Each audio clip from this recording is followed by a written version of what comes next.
ChatGPT nima pojma.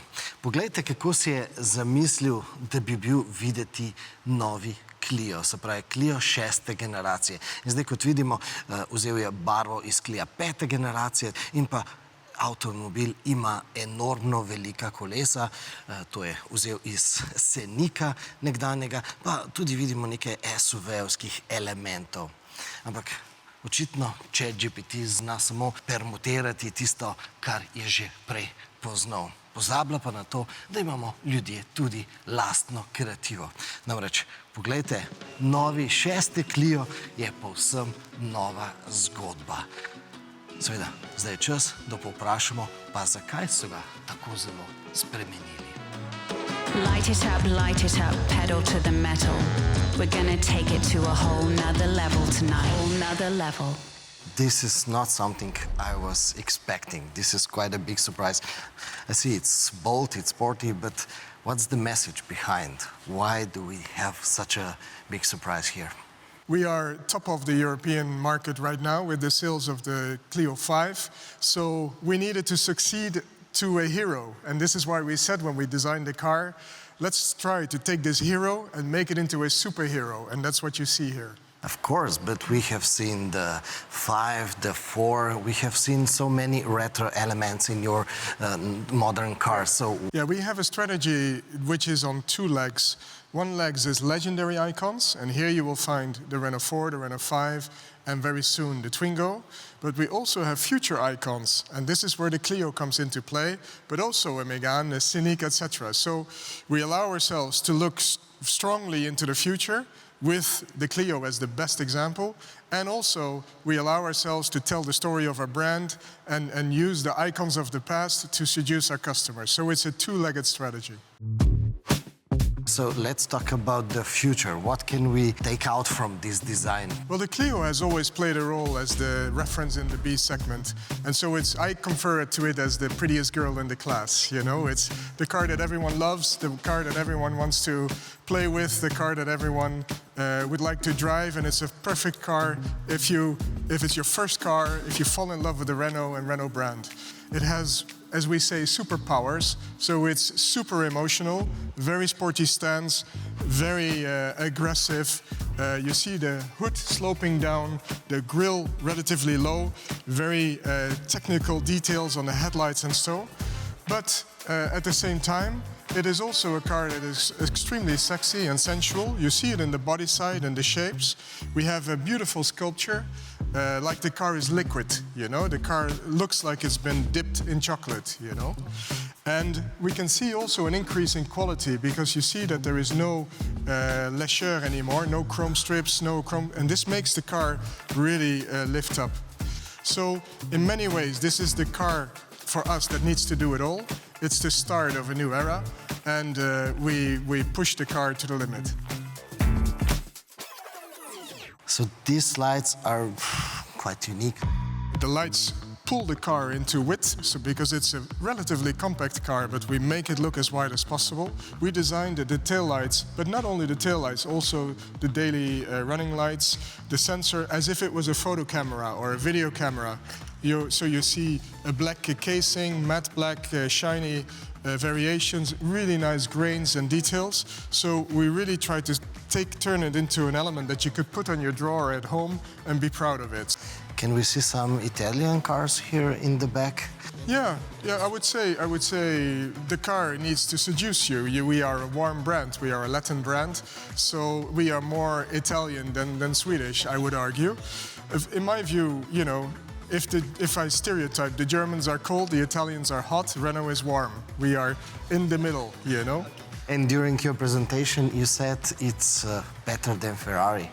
Well, the color is. Obviously, my colleague at Ferrari will probably disagree with me, but we try our very best that the first thing you see of a car is the color flashing by. We want to make sure that we have the best red in the segment and in the market. And we hope that with this red, which is a three-couche, as we say, red with a red varnish, with beautiful metal flake, I think if you see it outside in the sun, it will really shine. Kot vidite, tukaj v notranjosti pa ni nobene revolucije. Avtomobil dejansko deluje kot vsak moderni Renault. To seveda tudi pomeni, da ima zelo napreden ta telematski sistem, pa da so ostale tipke in pa da dejansko vse skupaj zelo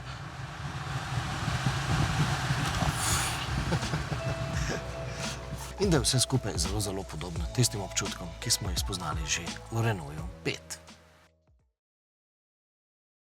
Let's talk about aerodynamics. I was surprised to see that here this is very sharp. Yeah, we're playing with the contrast of fluidity and sharpness, because we want to, this time around, not only see the car as a sculpture, but we also want to highlight the technology that's inside.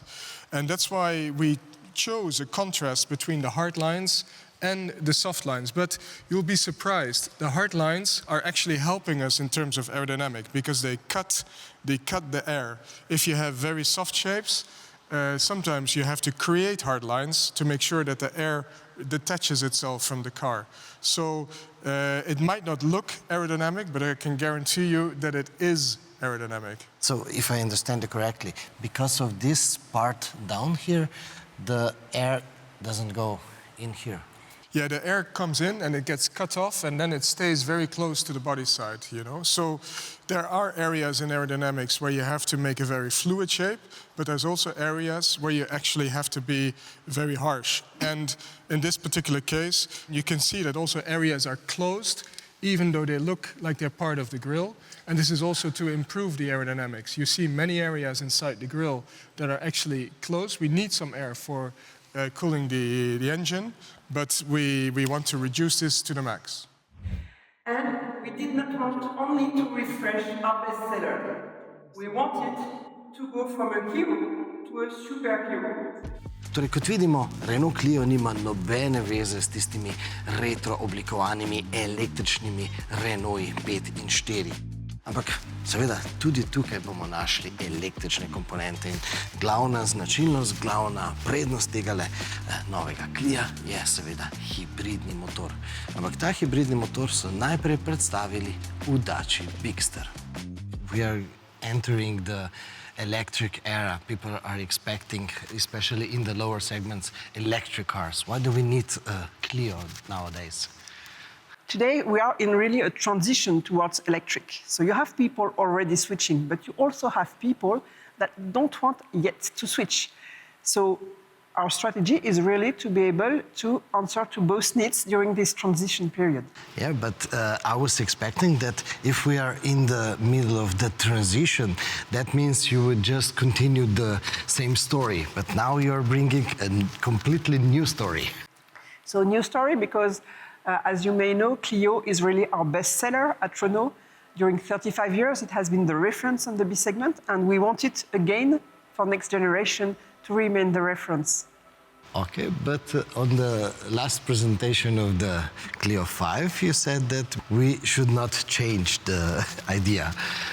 And here we wanted, with new Clio, to be the first car to answer to the new Renault brand identity, the Nouvelle Vague design. So Clio will really be the first vehicle with this. Can we expect that for the future, Scenic and other modern cars will have something from this Clio? I would say stay tuned. We allow ourselves a little bit more freedom in our expression. Obviously, we have to see how this goes, but we are very optimistic, and I would say for the next generation of cars, we'll do even better than this. Thank you very much. Thank you.